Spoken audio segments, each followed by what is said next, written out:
¿Cómo están? Licenciada, buenas tardes. Vamos a iniciar con la comprobación de lectura programada. Solo denme 5 minutos en lo que subo la comprobación de lectura. Muy bien, licenciada. Está bien, licenciada. Enterado, licenciado.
Bueno, vamos a iniciar solo para avanzar contenido, siempre al tema de las escrituras públicas, solo para verificar. Tenemos hasta las 7:30 para los que se han conectado tarde para realizar su comprobación de lectura. Ya después de las 7:30 no los va a dar acceso. Entonces, como veníamos con el tema de las compraventas, hoy vamos a ver ahí sí que a pixelazos el contrato de compraventa de usufructo vitalicio. Les voy a enseñar ahí sí que las más conocidas, ¿verdad? Porque no va a dar tiempo de ver todas las escrituras públicas que existen de compraventa, pero al menos las más conocidas. Esta es una de las más utilizadas en la práctica, ya que lo que hace es establecer un derecho de goce sobre un derecho de propiedad. Entonces, según el artículo 1834 del Código Civil, establece que es válida la compraventa de pacto de reserva de dominio mientras el comprador no pague totalmente el precio o no se realice la condición a la que las partes sujetan la consumación del contrato. La idea, pues, es ciertamente hacer una como especie de condición, ¿verdad? Por esta modalidad, el comprador obtiene la posesión y el uso de la cosa, salvo al convenio en contrario. Recuérdense que podemos establecer el tipo de cláusulas mediante que no esté prohibido en ley, ¿verdad? Entonces, lo que se vende, pues, es la nueva propiedad. Y dentro de la misma escritura se constituye el derecho de usufructo vitalicio. Miren, hay gente que todavía está conectándose a través de admisión y yo mandé las invitaciones. Entonces, no puedo volver a generar otro enlace de Google Meet porque es volver a estar añadiéndolos nuevamente y es que vuelvan a aceptar toda la invitación. No sé si Andrea, Jerónimo y Marlene y Magdalena entendieron las instrucciones. Alguien si las conoce, por favor, replicar que debe de haber aceptación desde su correo. Las únicas personas que me han escrito de forma personal son las que yo les he mandado a través de correo electrónico el enlace, pero los demás sí o sí tienen que conectarse desde su correo, ¿verdad? Pero como no siguen instrucciones, entonces después no me estén diciendo que yo soy la que no quiero admitirlos en clase, ¿verdad? Pero yo desde hace rato vengo diciendo cómo son las instrucciones para que todos podamos conectarnos con mayor facilidad y no perder tiempo en esto de estar aceptando en el aula virtual, ¿verdad? Entonces, alguien que les avise, por favor, a Marlene, que las instrucciones fueron giradas.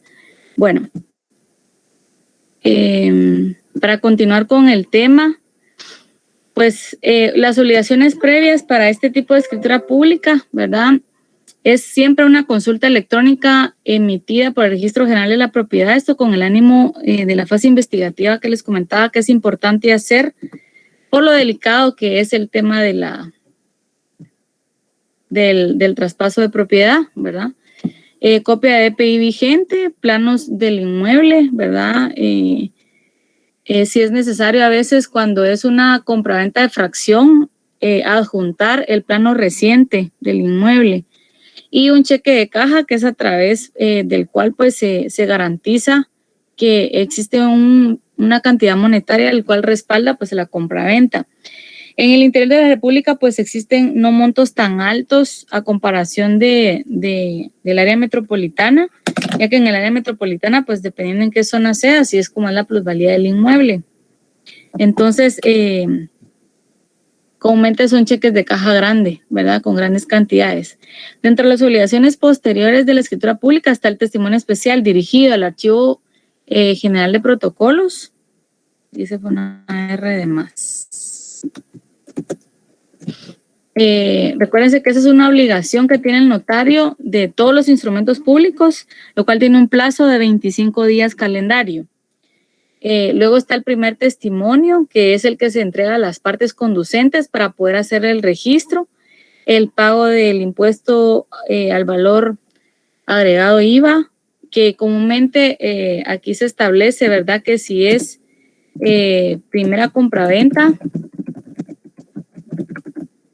es el 12% y segunda compraventa es el 3%.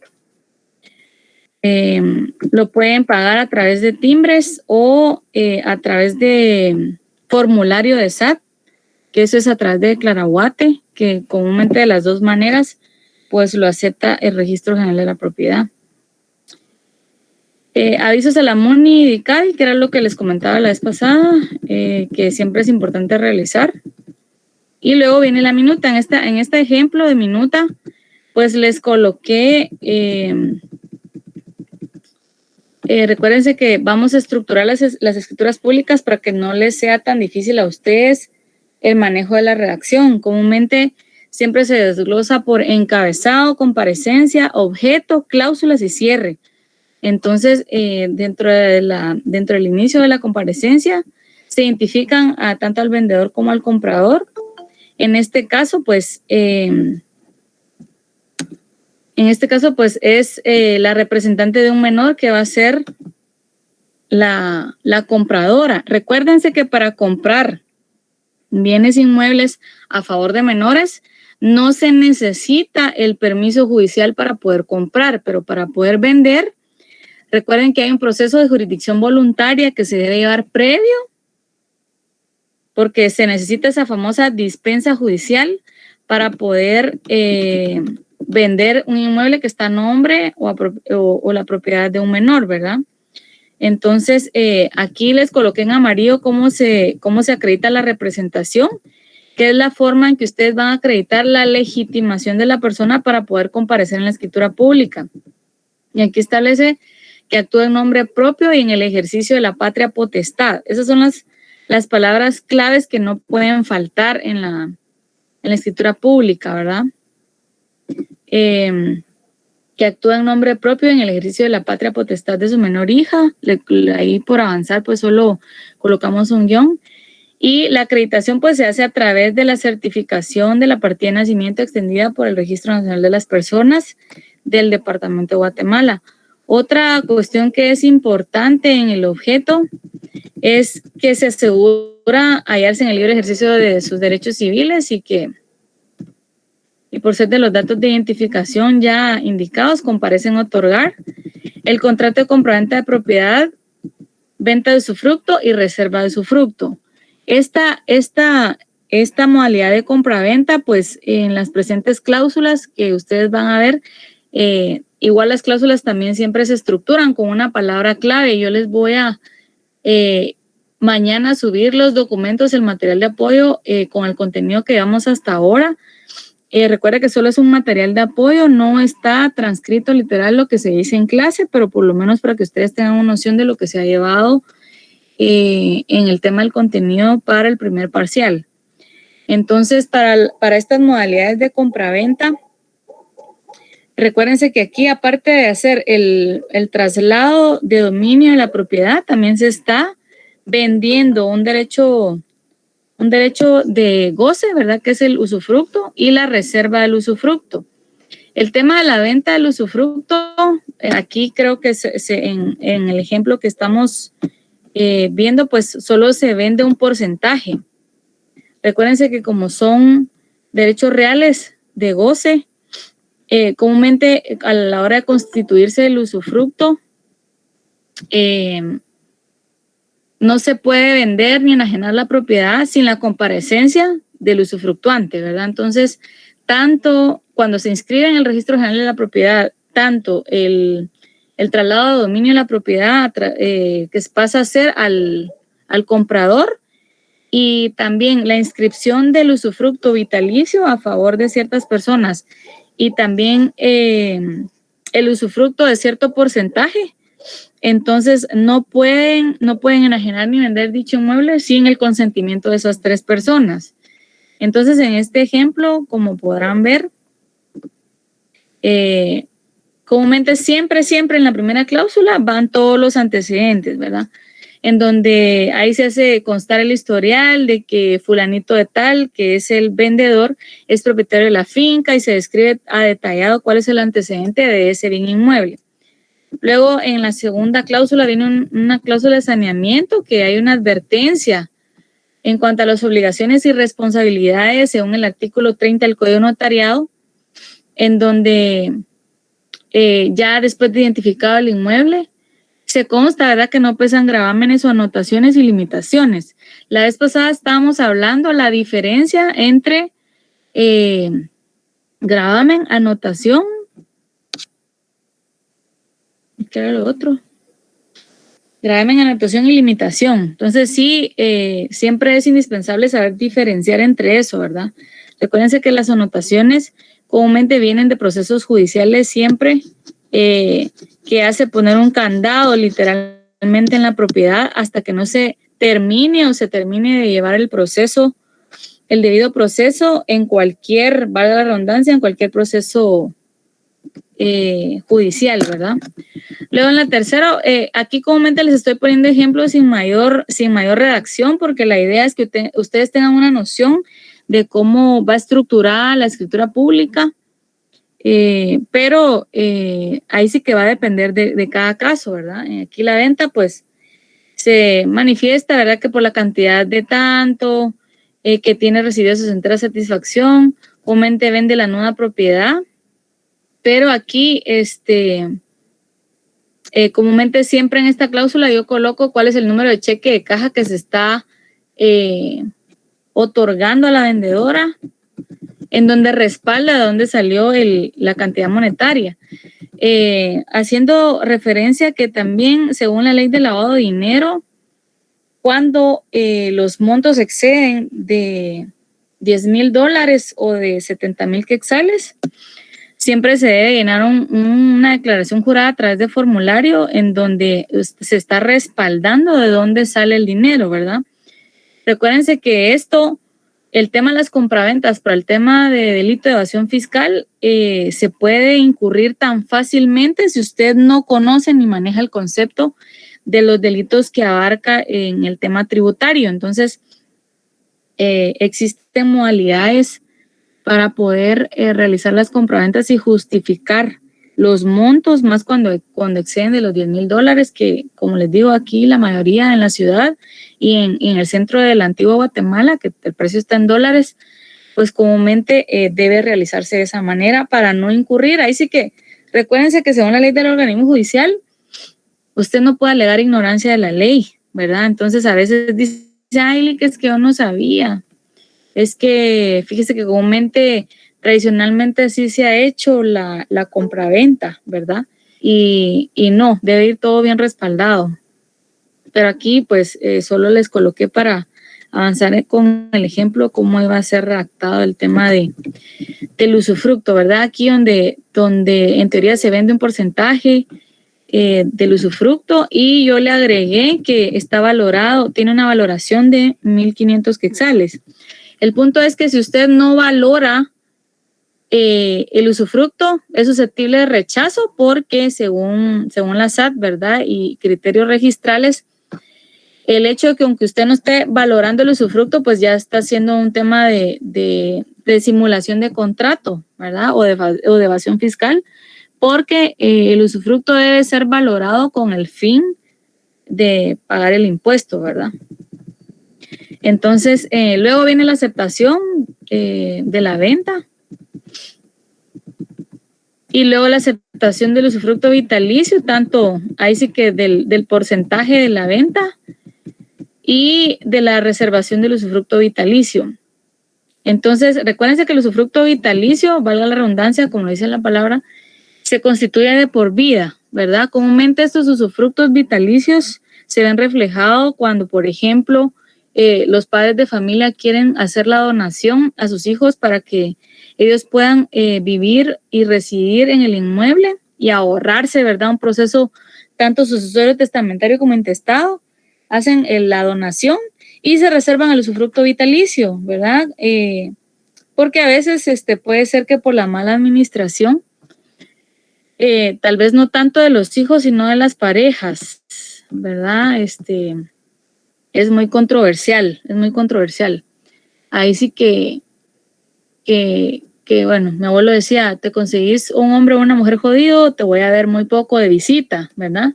Entonces, ojo con eso, porque porque sí influye, ¿verdad? Entonces, más que todo por ese tema de resguardo y ahí sí que haciendo alusión al mismo derecho de goce, por eso es de que se reservan el usufructo vitalicio. Y después viene el cierre, ¿verdad? Como les digo, estos ejemplos son súper sencillos porque la idea es que ustedes pues tengan una noción de cómo es que se redacta este tipo de compraventas. Y verdad que se lee su contenido, impuestos de sujeto de efectos legales y las obligaciones fiscales, asimismo como del Archivo General de Protocolos de Inscripción al Registro General de la Propiedad, ratifican y firma, ¿verdad? Y viene el famoso ante mí. Luego así, a grosso modo, les quiero comentar sobre la compraventa de vehículo. Estas famosas compraventas de vehículo comúnmente van establecidos en documento privado, aunque puede ser en escritura pública, pero el ejemplo que vamos a ver hoy es un documento privado. ¿Cuál es la diferencia del documento privado y una escritura pública? Es que no lleva una denominación o un número de instrumento, ¿verdad? Entonces, ¿cuáles son las obligaciones previas de esta compraventa? Hay un pago de impuesto de circulación, que recuérdense que sin ese pago de impuesto de circulación, pues no se puede hacer efectivo el traspaso de vehículo. El título de propiedad que debe ser a nombre del vendedor, que ahora pues antes comúnmente eran unos títulos de colores que eran como tornasoles que hacían ahí sí que alusión a la originalidad del título, que comúnmente es un papel especial impreso por SAT, que algunos pues todavía lo han de tener, pero ahora comúnmente el título de propiedad de vehículo es de forma electrónica, identificado por un código QR que a través de los lectores electrónicos pues se puede comprobar quién es ahí sí que el propietario del vehículo, ¿verdad? Copias de EPI, contar con agencia virtual SAT, que ese es un requisito indispensable para poder hacer el traspaso, el cheque de caja o depósito que se puede detallar en el documento privado. Luego aquí, como les comenté, pues como no es un instrumento público, se comparece normal, ¿verdad? Sin denominación, sin número de escritura pública, la fecha, quién comparece por una parte, los datos, ¿verdad? Los datos del primer compareciente denominado vendedor, luego los datos del segundo compareciente denominado comprador, el objeto, que es el contrato de compraventa de vehículo automotor por abonos y compacto de reserva de dominio en documento privado. Les coloqué esta compacto de reserva de dominio porque volvemos a la ilusión, o sea, comúnmente en este tipo de la reserva de dominio es darle preeminencia a que cuando la persona termine de pagar la última cuota, ya se hace efectivo en definitiva el traspaso de la propiedad, ya sea del bien mueble o inmueble. Entonces, digamos que mientras la persona no haya cumplido con los abonos, el vendedor o propietario actual del inmueble o del vehículo goza de la preeminencia de poder, en este caso, por ejemplo, el vehículo, de poder quitar en cualquier momento el vehículo. Comúnmente este tipo de minutas los manejan las importadoras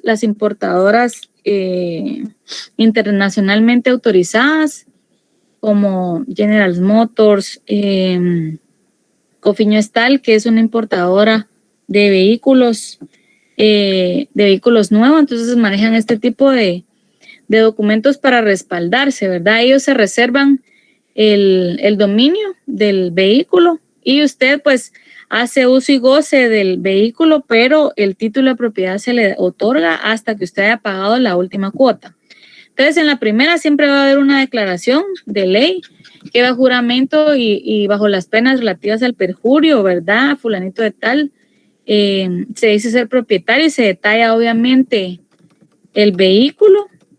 ¿Qué es lo importante aquí de detallar toda la placa, verdad? Incluso el chasis, porque recuérdense que los vehículos, digamos que su dentadura o su tarjeta de identificación es el famoso BIN que les dicen, ¿verdad? Que comúnmente ahí van todos esos números que identifican únicamente a cada vehículo. Es como el DPI, ¿verdad?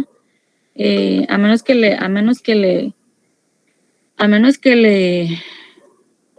le chafeen su DPI, alguien podría hacer usurpación de calidad o de personalidad a la hora de hacer, digamos, una especie de falsificación de documento, pero en este caso igual los vehículos se determinan que son robados o alterados cuando el BIN o el famoso, se me olvidó la palabra,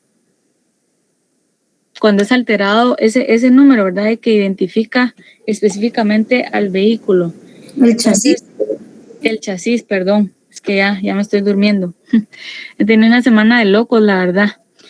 Entonces, al estar alterado el chasis es como alterar su DPI, ¿verdad? Entonces, a veces pasa, o he tenido casos que, por ejemplo, tengo un caso ahorita de mi clienta que le robaron el vehículo aquí en la Reformita. Apareció en Quetzaltenango el bendito vehículo con otro color de carro, ¿verdad? Pero cuando determinaron que era ese carro, está alterado el famoso chasis, ¿verdad? El punto es de que ahora es una odisea porque como el Ministerio Público dice que no se puede devolver el vehículo porque está alterado, ¿verdad? Porque en teoría es parte del proceso de investigación en contra de las personas que encontraron el vehículo. No hay un criterio, digamos, en este tipo de cosas cuando pasa de que, ay, mire, yo puedo andar con el BIN alterado a mi vehículo que nadie se da cuenta. Sí, está bien, pero a veces pasa de que en un retén o puesto de policía le pueden decomisar el vehículo. O a veces dicen, ay, sí, mire, yo ando con mi placa de papel que como está mojada y todo, y como no me ha dado tiempo de ir a la SAT, ¿verdad? Yo he visto a veces placas de papel que están literalmente sin números. Y eso, según la ley, usted lo pueden parar en un puesto, obviamente, de registro. Incluso la PNC lo puede seguir a usted por no tener la placa visible, porque según la ley de tránsito usted debe identificar de forma visible el número de placa de su vehículo, ¿verdad? En Estados Unidos, por ejemplo, existen las prohibiciones en ciertos estados de que no pueden polarizar los vehículos. Entonces, y comúnmente se van hasta corte por el hecho de ver su vehículo polarizado, ¿verdad? Aquí, lastimosamente, como vivimos en un país altamente inseguro, pues entre más polarizado esté el carro, mejor para uno de mujer, ¿verdad? Más que todo. Bueno, así a grosso modo, en el segundo, lo que se me olvidó aquí corregir, les comento, es que otra diferencia en que existen de las escrituras públicas con los documentos privados es que las escrituras públicas tienen cláusulas y los documentos privados tienen puntos, ¿verdad? Entonces aquí les tengo que corregir en segundo. Aquí, por ejemplo, se detalla que es a través de 35,000 quetzales que vende el vehículo. Luego en la tercera, el vendedor manifiesta en forma expresa que sobre el vehículo automotor que hoy se enajena no pesan gravámenes. Luego viene del tema de la forma de pago, ¿verdad? Forma de pago que son a cuotas, 1,110 mensuales, ¿verdad? Y la constitución del pacto de reserva de dominio, que es con el copropietario, ¿verdad? A partir del día de hoy, el señor como el único responsable en el caso de algún accidente de tránsito o que el vehículo se encuentre involucrado en cualquier situación. Entonces, estos tipos de documentos siempre respaldan al vendedor que aunque no se haya hecho el traspaso de propiedad porque la persona todavía no ha terminado de pagar la última cuota, ¿verdad? Este documento respalda a la hora de que la persona que esté haciendo uso del carro